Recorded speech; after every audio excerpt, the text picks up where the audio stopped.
కాళ్ళకు పసుపు రాస్తే సరిపోతుందా అండి? లేకపోతే జాకెట్ ముక్క కంపల్సరీగా ఇవ్వాలి, పసుపు కుంకుమ ఇవ్వాలి, శనగలు ఇవ్వాలి, ఇలాంటివి ఏమన్నా ఉన్నాయా? మామూలుగా మీరు చెప్పినట్టు ఇవాళ ఆర్భాటాలు ఎక్కువైపోయింది. అసలు పక్కకి వెళ్ళిపోతుంది, ఆర్భాటాలు ముందుకు వస్తున్నాయి. అదైతే నిజం. అది రోజు రోజుకి ఇంతింత ఒకటి అన్నట్టుగా పెరిగిపోతూనే ఉంది.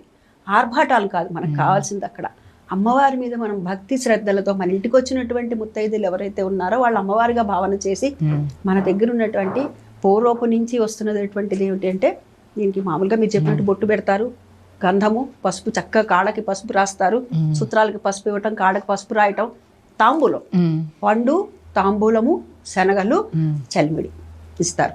చలిమిడి కొంతమందికి ఆనవాయితీ ఉంటుంది, కొంతమందికి మంగళవారం వరకు ఆనవాయితీ ఉంటుంది కొందరు.